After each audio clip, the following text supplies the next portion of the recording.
Hello students, कैसे हो बेटा। तो बेटा आज हम करेंगे expression for terminal velocity. Expression for terminal velocity. Right, हमने क्या करना है, एक्सप्रेशन जो है टर्मिनल वेलोसिटी का फाइंड करना है। आपने पहले डिफाइन करना है कि टर्मिनल वेलोसिटी क्या होती है, राइट और उसके बाद फिर आपने एक्सप्रेशन ड्राइव करना है। ओके, सो सबसे पहले आती है इसकी definition of terminal velocity. write the definition of terminal velocity. So write down, when a body is dropped in a viscous fluid, when a body is dropped in a viscous fluid, it is first accelerated and then its acceleration becomes zero. It attains a constant velocity. It attains a constant velocity that is called terminal velocity. Right? So when a body is dropped in a viscous fluid, it is first accelerated, then its acceleration becomes zero and it attains a constant velocity that is called terminal velocity. Right? Clear? Now consider a spherical body. ये हमारे पास एक spherical body, right? The radius of this spherical body is r. Consider spherical body of radius r that is falling through a viscous fluid, right? That is falling through a viscous fluid having density sigma. जिस fluid में ये नीचे की तरफ जा रही है उस फ्लूइड की डेंसिटी क्या है? That is sigma. So write down sigma. That is the density of the fluid. Sigma, what is sigma? That is density of the fluid. Right? Now, rho, what is rho? Density of the material of the body. What is rho here? That is density of the material of the body. Right? What is rho here? That is density of the material of the body. Clear? Rho आपके पास क्या आ गई? Density material of the body की। And what is sigma here? That is density of the fluid. Is that clear? Right, समझ आएगी बेटा सभी को? क्या बोला मैंने कि हमारे पास एक स्फेरिकल बॉडी है जिसका रेडियस r है। वो क्या कर रही है? That is falling through a viscous fluid. उस विस्कस फ्लूइड की जो डेंसिटी है वो सिग्मा है और जिस मटेरियल का ये हमारे पास स्फेरिकल बॉडी है उसकी डेंसिटी कितनी है? रो है। Right, clear? और बॉडी किस तरफ को जा रही है? नीचे की तरफ जा रही है। This is the wait of the body. Right, तो बॉडी नीचे की तरफ जा रही है और ऊपर की तरफ क्या लग रही है? फोर्स लग रही है। कौन सी फोर्स लग रही है? विस्कस फोर्स लग रही है, ये तो आपको पता है। राइट, और इसके ऊपर एक आप थ्रस्ट भी लग रहा है, तो थ्रस्ट की डायरेक्शन ऊपर की तरफ होगी। नीचे से ऊपर की तरफ थ्रस्ट लग रहा है, लेकिन मैं डायरेक्शन ऊपर की तरफ कर दी ताकि नीचे से आप कंफ्यूज हो। वैसे थ्रस्ट जो है वो नीचे से लगता है ऊपर की तरफ, तो डायरेक्शन मैंने ऊपर की तरफ की और इसकी डायरेक्शन मैंने ऊपर की तरफ कर दी, यहाँ पर लगा दी। तो थ्रस्ट नीचे से लगता है लेकिन डायरेक्शन ऊपर की तरफ होती है। तो वेट नीचे की तरफ है, थ्रस्ट ऊपर की तरफ है और फोर्स जो है, जो हमारे पास ड्रैगिंग फोर्स है, वो भी किस तरफ को लग रही है? ऊपर की तरफ लग रही है। Is that clear? पता चल गया? Now the various forces acting on a body falling through the fluid. Various forces, ये नोट कर लिया आपने सारा? Okay. Now various forces acting on the fluid. various forces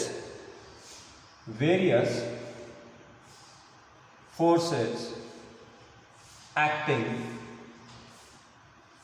on a fluid. Various forces acting on a fluid. कौन कौन सी force लग रही है? Number 1, weight of the body which is acting downward. Right? That is the weight of the body. Number 2, upward thrust.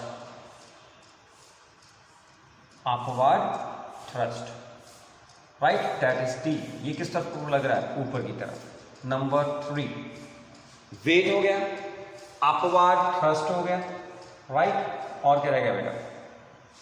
Wait हो गया, upward thrust हो गया, एक क्या रह गया? Viscous force. विस्कस फोर्स, जो विस्कस फोर्स है that is acting in the upward direction, opposite to the motion. Viscous force जो है वो ऑपोजिट टू द मोशन लगती है। इसका मतलब अगर बॉडी नीचे की तरफ जा रही है तो विस्कस फोर्स उसके ऊपर लगेगी, उसके अपोजिट। नीचे की तरफ ला रही है तो विस्कस फोर्स किस तरफ को लगेगी? ऊपर की तरफ लगेगी, right. Clear. Now when the body attains, मैंने क्या बोला कि हमारे पास टर्मिनल वेलोसिटी क्या होती है? When the body is dropped in a viscous fluid, it is first accelerated, then its acceleration becomes zero and it attains a constant velocity that is called terminal velocity, right?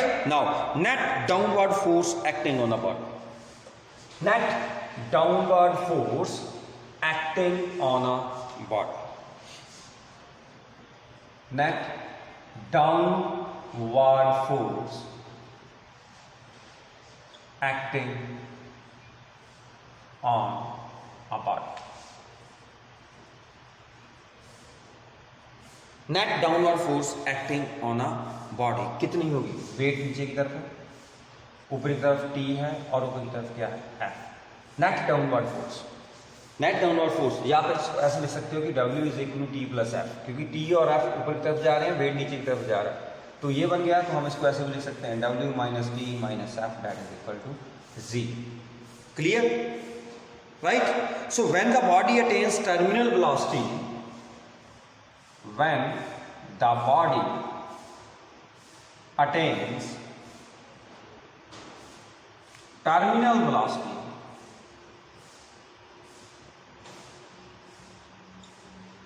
when the body attains terminal velocity, the net force acting on the body, the net force acting on a body, that is zero. So when the body attains terminal velocity, the net force acting on a body is zero. ये तो आपको पता है ना। तो net force acting on the body is zero, वो तो हमने पहले ही बोल दिया। क्लियर कि net downward force acting on the body कितनी है? Net downward force acting on the body कितनी है? ये वाली W minus P minus F. This is the net downward force acting on the body. Now when the body attains terminal velocity, तो मैं क्या किया कि terminal velocity attain कर रही है तो हमारे पास ये इक्वेशन आ जाए, ठीक है कि नहीं? ये कंडीशन जो है ये कब आ रही है कि when the body attains terminal velocity। तो ये पॉइंट जो है इस लाइन के बाद लिखना आपने ऐसे, W is equal to T plus F. This implies W minus T minus F that is equal to 0. ठीक है, याद हम इसको ब्रैकेट में कि when the body attains terminal velocity, net force acting on the body is 0. तो F हमारे पास यहां से आपने F की वैल्यू निकाल लेनी। F किसके बराबर आ गया हमारे पास? W minus T. ओके, ये मिटा दो यहां से, ये नोट कर लिया आपने। ओके, नाउ F की वैल्यू यहां से क्या आ जाएगी? W minus T. F that is equal to W minus T. Okay, now according to Stokes law, according to Stokes law, Stokes law क्या बोल रहा है? Stokes law क्या बोलता है कि हमारे पास जो F है that is equal to 6 pi Neeta RV। F किसके बराबर है? 6 pi Neeta RV, where V is the terminal velocity. F क्या है? viscous force. This is viscous force. और ये क्या है? That is terminal velocity. What is that? That is terminal velocity. नीटा क्या है? That is the coefficient of viscosity. Coefficient of viscosity. R क्या है? रेडियस। किसका? Radius of the body. Clear, समझ आ गई? तो हमारे पास क्या बना कि जो हमारे पास टर्मिनल वेलोसिटी है वो v है। स्टोक्स लॉ क्या कहता है कि जो विस्कस फोर्स होती है that is equal to F is equal to 6 pi eta r. F के बारे में पता चल गया आपको। नाउ मतलब इस इक्वेशन में F की वैल्यू हमारे पास आ गई, ठीक है, F निकल गया। F के बाद अब हमारे पास क्या रह गया, wait of the body, wait of the body that is W। किसके बराबर होता है, वेट mg के बराबर होता है। मास क्या होता है, that is volume into density into g. Mass क्या होता है, that is equal to volume into density into g, right. Volume किसके बराबर होता है, that is equal to 4/3 pi r cube. Density कितनी होती है, रो होती है जी। अब रो डेंसिटी मैंने किसकी ली, देखो बॉडी की डेंसिटी मैंने रो मानी है, इसलिए मैंने यहां पर रो ली। क्लियर। तो हमारे पास W की वैल्यू भी निकल गई, F की वैल्यू भी निकल गई, W की वैल्यू भी निकल गई। अब रह गया हमारे पास T that is upward thrust, upward thrust that is equal to T। तो अपवर्ड थ्रस्ट जो होता है वो किसके बराबर होता है, weight of the fluid displaced, weight of the fluid displaced. जितना वेट फ्लूइड का डिस्प्लेस हुआ that is known as upward. Weight of the fluid displaced that is upward thrust, right.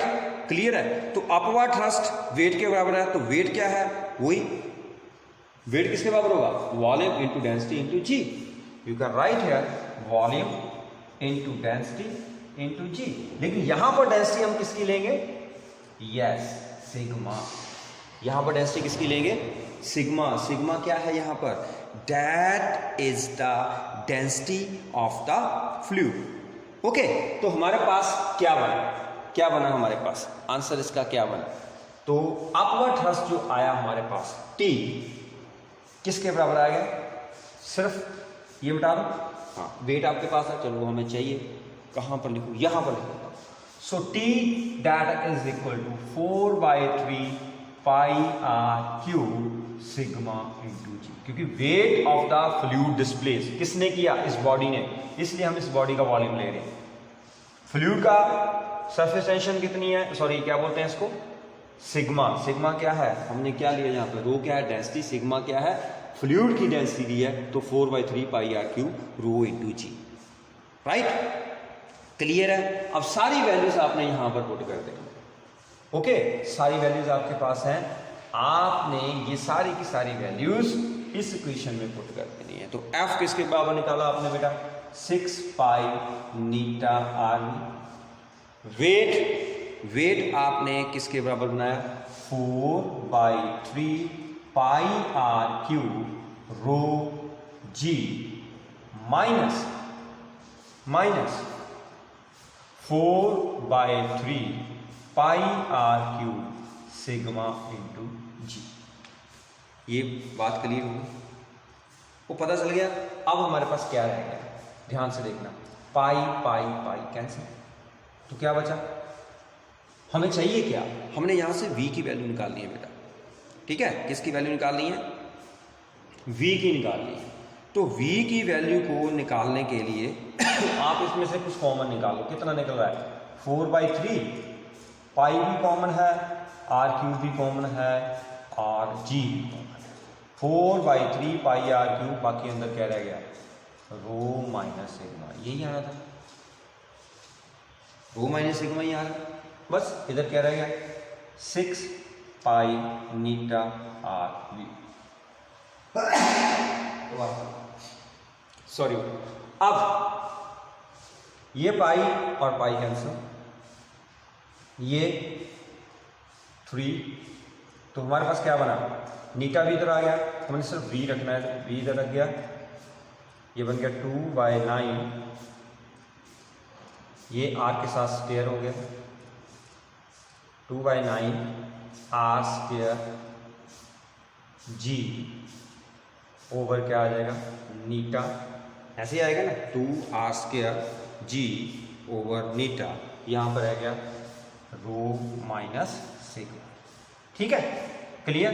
तो थोड़ा सा बढ़िया करके लिख लो इसको, ये बन गया 2/9 r² eta rho minus sigma into g. This is the expression for terminal velocity, right. So terminal velocity किसके ऊपर डिपेंड कर रही है? On what factors terminal velocity of a body depends? Number 1 radius of the body, number 2 coefficient of viscosity of the medium, number 3 density of the body, number 4 density of the medium in which the body falls, right. R के ऊपर, नीटा के ऊपर, रो के ऊपर, sigma के ऊपर, इसके ऊपर टर्मिनल वेलोसिटी जो है वो क्या करती है? डिपेंड करती है। जो रेन ड्रॉप्स हैं, पैराशूट हैं, ये सारे के सारे टर्मिनल वेलोसिटी से फॉल करते हैं। और जो वेरिएशन है velocity of falling spherical body in air with time, वो कैसे होती है? ध्यान से सुनना। The variation of velocity of falling spherical body in air with time, वो ऐसे होती है। ये टाइम है, ये वेरिएशन ऐसे, ठीक है, क्लियर। ये इस तरफ को वेलोसिटी है और ये जो है दैट इज टर्मिनल वेलोसिटी। यहां पर वेलोसिटी क्या हो जाएगी? कांस्टेंट हो जाएगी। ओके, समझ आ गई? नोट कर लो इसको। जो टर्मिनल वेलोसिटी आपके पेपर में आती है, उसके बाद हमारे पास आ गया क्वेश्चन आता है कि air bubbles in water always goes up. आपने देखा ना कि पानी में एयर बबल हमेशा ऊपर की तरफ जाता है। कभी देखा कि बबल नीचे की तरफ जा रहा है? कभी भी नहीं होता। पानी में अगर बबल है तो वो ऊपर की तरफ ही आएगा, नीचे की तरफ नहीं जाएगा। क्यों नहीं जाएगा? बिकॉज जो डेंसिटी है एयर की that is less then density of water. जो डेंसिटी ऑफ, क्योंकि मटेरियल उसके बबल के अंदर, मटेरियल किसका है? एयर का। तो रो क्या है? मटेरियल की डेंसिटी है। तो इसका मतलब एयर की डेंसिटी है और बाहर क्या है? पानी है। पानी की डेंसिटी ज़्यादा है। तो एयर की डेंसिटी कम है, पानी की डेंसिटी ज़्यादा है, तो टर्मिनल वेलोसिटी कितनी आ जाएगी? नेगेटिव, क्योंकि ये कम है, ये ज़्यादा है। तो आंसर क्या आएगा? नेगेटिव में आएगा। तो अगर नेगेटिव टर्मिनल वेलोसिटी है, इट इम्प्लाइज कि एयर बबल जो है that moves upward in water. तो आप सिंपल बोल सकते हो कि negative terminal velocity means body ऊपर की तरफ जा रही है, पॉजिटिव टर्मिनल वेलोसिटी मीन्स वो नीचे की तरफ जा रही है। Okay, clear. इसके बाद बेटा आता है हमारे पास रेनॉल्ड्स नंबर। रेनॉल्ड्स नंबर क्या होता है? Reynolds number, REY, Reynolds number. Reynolds number क्या होता है? रेनॉल्ड्स नंबर क्या है? रेनॉल्ड क्या बोलता है कि जो क्रिटिकल वेलोसिटी है लिक्विड की, जो critical velocity of a liquid है that is flowing through a long narrow tube. कोई भी नैरो ट्यूब है उसमें से जो लिक्विड फ्लो कर रहा है उसकी जो क्रिटिकल वेलोसिटी है VC, ये सिंपल एक टर्म है, right. What is VC? That is critical velocity. क्या बोलेंगे हम इसको? Critical velocity. ये टर्म ऐसे याद रखनी है कि क्रिटिकल वेलोसिटी जो है that is directly proportional to coefficient of viscosity of the liquid. N क्या है? What is N? Coefficient of viscosity of the liquid, right? And inversely proportional to density of the liquid. This is density of the liquid. That is inversely proportional to density of the liquid and inversely proportional to diameter of the tube. What is D here? That is equal to diameter of the tube. Rho क्या है? That is density किसकी? Liquid की, right. Eta क्या है? Coefficient of viscosity of the liquid, viscosity of the liquid, correct, right. So D is the diameter, rho is the density of the liquid and eta is the coefficient of viscosity of the liquid. तो VC जो है that is directly proportional to N upon rho D। इस proportionality sign को हटाने के लिए हम क्या लिखेंगे यहां पर? R eta upon rho D। What is R here? This R is known as Reynolds number. क्या बोलते हैं इसको? Reynolds number, right. तो इसकी एक वैल्यू होती है, ना तो इसका यूनिट होता है ना इसकी कोई डिमेंशन होती है। No unit no dimension, it has no unit no dimension. ठीक है, ना तो इसके यूनिट होंगे और ना ही इसकी डायमेंशन होगी, बट इसकी वैल्यू है, न्यूमेरिकल वैल्यू है। कहते हैं, ध्यान से सुनना, अगर r लेस देन 1000 है, बहुत इंपॉर्टेंट टर्म है ये, if r is less than, Reynold number अगर लेस देन 1000 है तो जो फ्लो ऑफ लिक्विड है वो क्या होगा, stream line. Flow of liquid is stream line और laminar. Flow of liquid is streamline or laminar. If R is greater than 2000, अगर R 2000 से बड़ा है, if R is greater than 2000, तो हमारा फ्लो जो होगा वो क्या होगा, टर्बुलेंट होगा। Right? If R is greater than 2000, then the flow is turbulent. Right? तो हमारा फ्लो क्या होगा, टर्बुलेंट होगा। अगर बीच में है, इफ R लाइज बिटवीन, अगर मैं बोलता हूं कि R जो है that is greater than 1000, R greater than 1000 है एंड लेस देन 2000 है, greater than 2000 and less than 2000, इसका मतलब क्या है कि आपका जो फ्लो है वो अनस्टेबल है, दैट में change from streamline to turbulent. वो स्ट्रीम लाइन, हमारा फ्लो क्या है, हमारा जो फ्लो यहां पर हो रहा है उस फ्लो को हम क्या बोलेंगे, अनस्टेबल। अनस्टेबल का मतलब क्या है कि कभी वो स्ट्रीम लाइन बन जाएगा और कभी वो क्या बन जाएगा, टर्बुलेंट बन जाएगा।